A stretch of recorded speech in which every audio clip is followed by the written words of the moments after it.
का चेष्टा करूंगी, इसमें कोई संशय नहीं। पार्वती जी तब बोलते हैं कि मेरी जो कुछ अभिलाषा है उसे तुम प्रेम पूर्वक सुनो। मैं एकमात्र शिव जी को अपना पति बनाना चाहती हूँ, इसमें कुछ भी संशय नहीं है। मेरे इस विचार को पिताजी ने ठुकरा दिया, इससे मैं अपने शरीर को त्याग दूंगी।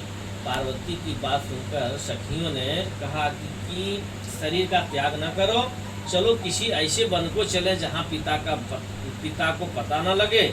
ऐसी सलाह कर तुम वैसे वन में जा पहुंची। उधर तुम्हारे पिता घर घर तुम्हें खोजने लगे, दूतों द्वारा भी खबर लेने लगे कि कौन देवता या किन्नर मेरी पुत्री को हर ले गया है। उन्होंने मन ही मन कहा, मैं नारद जी के आगे प्रतिज्ञा कर चुका हूँ कि अपनी पुत्री भगवान विष्णु को दूंगा। तो ऐसा सोचते सोचते हिमवान मूर्छित हो गए और हिमवान को मूर्छित देकर सब लोग हाहाकार करके दौड़ पड़े।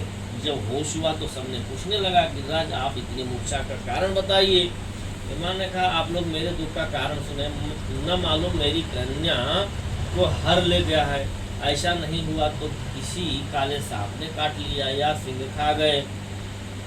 मेरी बेटी कहाँ गई, किसी दुष्ट ने मेरी पुत्री को मार डाला। ऐसा कहे वायु के झोंक से कांपते वृक्ष के समान कांपने लगे। इसके बाद भी हिमवान तुम्हें वन खोजने लगे। वह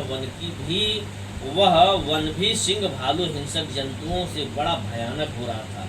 तुम भी अपनी सखियों के साथ उस भयानक वन में चलती चलती एक ऐसी जगह जहाँ पहुंची जहाँ नदी बह रही थी। उसके रमणी तट पर एक बड़ी सी कंदरा थी। तुमने उसी कंदरा में आश्रम बना लिया और मेरी एक बालुका में प्रतिमा बनाकर सखियों के साथ निराहार रहकर मेरी आराधना करने लगी। जब भाद्रपद शुक्ल पक्ष की हस्त युक्त तृतीया तिथि प्राप्त हुई तब तुमने मेरा विधिवत पूजन किया और रात भर जाकर गीत वाद्यादि से तुमने प्रसन्न करने में बिताया। उस व्रतराज के प्रभाव से मेरा आसन डगमगा उठा, जिससे मैं तत्काल उस स्थान पर जा पहुंचा जहां तुम अपनी सखियों के साथ रहती थी। वहां पहुंचकर मैंने तुम्हें कहा कि मैं तुम पर प्रसन्न हूँ, बोलो क्या चाहती हो। तुमने कहा, मेरे देवता यदि आप मेरे ऊपर प्रसन्न हैं तो मेरे पति बने। मेरे तथास्तु कहकर कैलाश पर्वत पर वहाँ से तुमने प्रतिज्ञा कैलाश पर्वत पर वापस आने पर तुमने वह प्रतिमा नदी में प्रवाहित कर दी और सखियों के साथ उस महाव्रत का पारण किया। हिमवान भी तब तक उस वन में तुम्हें खोजते हुए आ पहुँचे। चारों दिशाओं की में तुम्हारी खोज करते करते तुम्हारे पिताजी व्याकुल हो चुके थे, इसलिए तुम्हारे आश्रम के समीप पहुंचते ही गिर पड़े। थोड़ी देर बाद उन्होंने नदी के तट पर दो कन्याओं को सोते हुए देखा। देखते ही उन्होंने तुम्हें छाती से लगा लिया और बिलख कर रोने लगे। फिर पूछा, पुत्री तुम सिंह व्याघ्र आदि जंतुओं से भरे इस वन में क्यों आ पहुंची।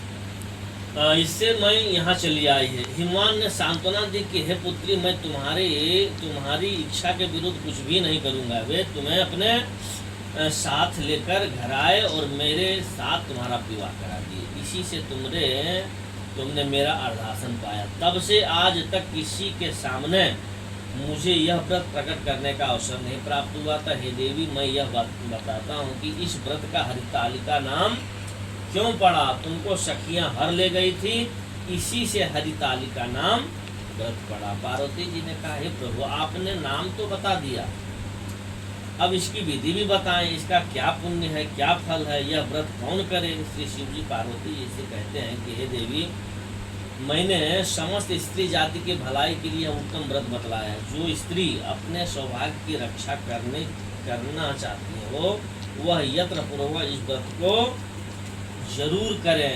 केले के खंभे आदि से शोभित एक सुंदर मंडप का नाम है, उसमें रंग बिरंगे रेशमी कपड़ों चंदावा लगाकर चंदन आदि सुगंधित द्रव्यों से वह मंडप लिपवाएं। फिर एकत्रित होकर तरह तरह के मंगलाचार करते उस मंडप में पार्वती तथा शिव की प्रतिमा स्थापित करें। उस रोज दिन भर उपवास कर बहुत से सुगंधित फूल, सुगंध और मनोहर धूप, नाना प्रकार के नैवेद्य आदि मेरी पूजा करें और रात भर जागरण करें। ऊपर जो जो वस्तुएं गिनाई गई हैं उनके अतिरिक्त नारियल, सुपारी, जामुन, नींबू, अनार, जितने प्रकार का फल हो सके उन्हें इकट्ठा कर लें। उस ऋतु में जो भी फल तथा फूल मिल सके विशेष रूप से रखें। इसके बाद धूप दीप आदि से पूजन कर प्रार्थना करें। क्या प्रार्थना करना चाहिए? कहते हैं कि हे शिव रूपी शिव कल्याणी, हे मंगलमय, सब अर्थों को देने वाली हे देवी, हे शिव रूपे आपको मेरा नमस्कार है। शिव रूपे आपको सदा के लिए मेरा नमस्कार है। हे ब्रह्मण रूपिणी आपको मेरा नमस्कार है। हे जगत धात्री आपको मेरा नमस्कार है। हे सिंहवाहिनी संसार के भय से भयभीत मुझ दिन पर दिन की रक्षा करें। इस कामना की पूर्ति के लिए मैंने आपकी पूजा की है। इस तरह चित्त होकर एक होकर स्त्री पुरुष दोनों एक साथ पूजन करें। फिर वस्त्र आदि को जो कुछ उसका संकल्प करें। हे देवी